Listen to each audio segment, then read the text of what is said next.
नमस्कार दोस्तों, मैं धीरेन्द्र सिंह लोधी राजपूत। आज डेलावल फरकाबाद में शास्त्री जी, माननीय राम तीरथ जी हमारे बीच में हैं।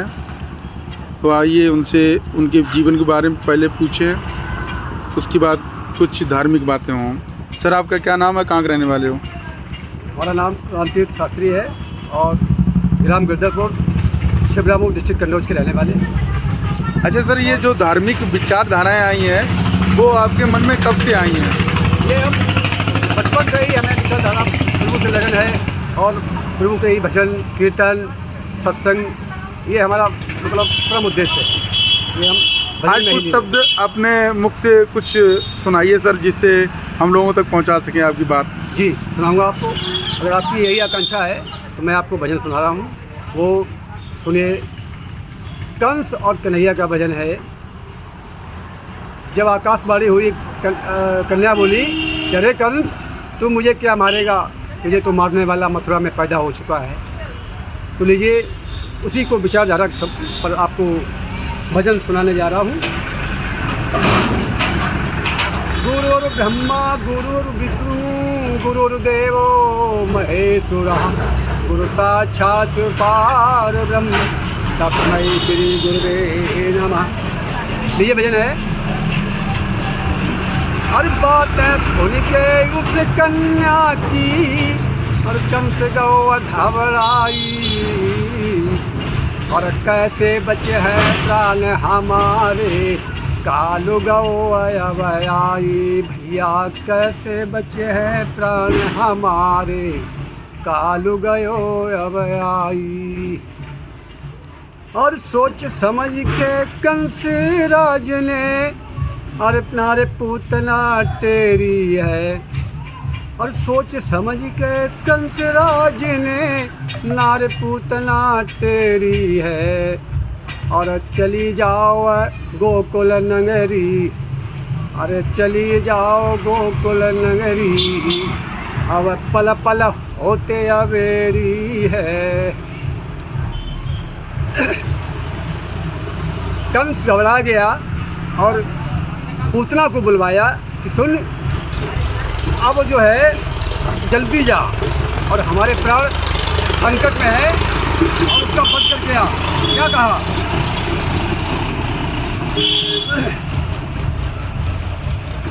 अरे बात चल दही पूतना हरि गोकुल को,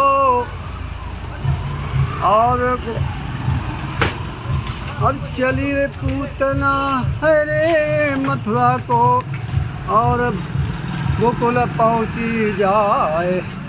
और झूले झूला किसने कन्हैया, लीनो तुरत गोद उठाए। और स्तन दूध लगाओ पूतना, और पहुँची गई भवन में जाए। और झूला झूल रहे कृष्ण कन्हैया, और झूला झूल रहे कृष्ण कन्हैया, और गोदी में लो उठाए। और कृष्ण समझ गए कृष्ण कन्हैया, अपनी माया गई फैलाए। और भगवान समझ गए ये पूतना जो है मुझको स्तनपान कराने के माध्यम से मारने आई है। तो क्या उन्होंने किया कि समझ करिश्मा गए कन्हैया, और अपनी माया दई फैलाए। और खींचत दूध प्राण खींच ले, पूतना गिरी धरन भेराए। और खींचत दूध के प्राण खींच ले, और पूतना गिरिया भेराए। और कैसे बचे हैं प्राण हमारे, कंस गो अति घबराए। और उस कन्या की बातें सुन के कंस गौ है घबराए। और कैसे बचे हैं प्राण हमारे, कालू अब गौ है आए। ये है भजन। और कंस अपनी पूतना से यही विनम्र निवेदन कर रहा है कि हमारे प्राण कैसे बचे हैं, आज बहुत संकट में है कंस। इत भजन, अब दूसरा नेक्स्ट भजन सुनिएगा। ये है भजन भगवान कन्हैया और सुदामा का।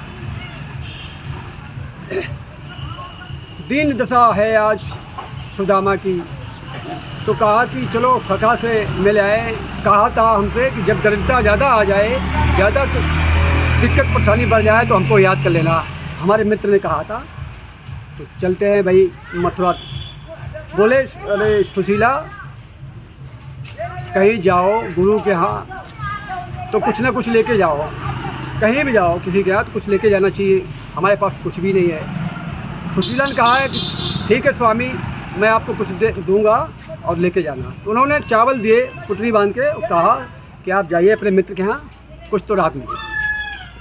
तो आज सुदामा जी चल रहे हैं भगवान से मिलने के लिए। कैसे जाते हैं? और तंदुल बगल दावे सुदामा और दिल में अति हर्षाए, और लकड़ी के बल चले सुदामा हरि से ध्यान लगाए। भैया लकड़ी के बल चले सुदामा हरि से ध्यान लगाए। और तंदुल बगल दावी सुदामा दिल में अति घबराए, और लकड़ी के बल चले सुदामा हरि से ध्यान लगाए। भैया हरि से ध्यान लगाए। और फटे वस्त्र है भेष भिखारी, और नंगे पैर न धाए, और मार्ग कठिन धूप के कारण दिल में अति घबराए। भैया दिल में अति घबराए। और शीतल छाया देख के सुदामा वहाँ पर गए सोई, और लकड़ी के बल चले सुदामा हरि से ध्यान लगाए। तो भगवान कन्हैया देखा कि हमारा परम मित्र आ रहा है, बड़ी दूर से थक गया है, तो वहाँ एक शीतल छाया थी पेड़ की, वहाँ सो गए, थकावट आ गई सो गए। तो भगवान ने उनको तुरंत आए, वहाँ दौड़ के भगवान गोदी में उठाया और द्वारकापुरी में पहुँचा दिया कि हमारा मित्र थक गया है। इतना प्रभु सुदामा और मित्रता है कि उनको गोद में उठा के द्वारकापुरी पहुँचा दिया। तो क्या हुआ कि अचानक आँख खुली रे विप्र की। अचानक आँख खुली तो क्या देखा कि अचानक आँख खुली रे विप्र की, गौ द्वारकापुरी में आई, और ऊंचे नीचे महल बने यकी, शोभो बरनी न जाई। भैया ऊंचे नीचे महल बने यकी, शोभो कहीं न जाई। आंखें खुल गई भगवान की द्वारका नगरी में सुदामा की। तो उन्होंने क्या देखा, बहुत ऊंचे नीचे महल बने हुए हैं, बड़े सुंदर सुशोभित हो रहे हैं, और हम कहाँ झोपड़ियों वाले हैं। तो उन्होंने आगे बढ़े, तो द्वारपाल खड़ा है, उसने कहा भैया कि मुझे भगवान कन्हैया से मिलने जाना है। कहा वो क्या बोला, द्वारपाल बोला और क्या नाम है, क्या नाम है, क्या दाम है, कहाँ को रहे तुम जाई। और खड़ो द्वारपाल है महलन में, अरे पाने बंदिश लगाई कि नहीं जाओगे, आगे नहीं बढ़ सकते हो, कोई मतलब नहीं आगे का। कहाँ तुम यार, तुम्हारा भगवान कन्हैया मित्र है, तुम कहते हो कन्हैया के लिए, कौन कन्हैया, नहीं जा सकते हो। क्या नाम है तुम्हारा, बोले क्या नाम है, क्या धाम और कहाँ को रहे तुम जाई। और क्या नाम है, क्या गाम है, कहाँ रहे तुम जाई। और लकड़ी के बल चले सुदामा हरि से ध्यान लगाई। तो सुदामा बोले स्वर्ग नगरी है गांव हमारो, और सुदामा है नाम द्वारिकापुरी में आई। और बचपन को है यारो हमारो, निकबा से देव मिलाई। भैया बचपन को है यार हमारो, निकबा से देव मिलाई। कि भैया हमारे परम मित्र हैं, हमें उन्हीं से मिलने के आए हुए हैं, हमको उनको मिला दो भैया। अंदर समाचार पहुंचा कि भैया आपसे कोई मिलने आया है। तो भगवान ने देखा कि हमारा मित्र आ गया। अरे करुणा निधि करुणा करी रोए, और गए सुदामा के पास में आए। और करुणा निधि करुणा करी रोए, और पास सुदामा के गए हैं आए। और भरकौरी भेंट ले भैया, और महलन को ले गए बुलाए। और चरण धोए हैं अपने नैनन से, और नीर को दो बहाए। और आसन दे दो अपनों कन्हैया ने, और सुदामा को लो बैठाए।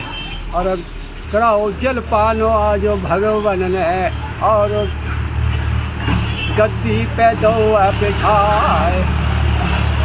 आज भगवान कन्हैया जो है अपने धाराओं से पैर धुल रहे हैं, और आसन पे अपने आसन पे बैठा दिया है।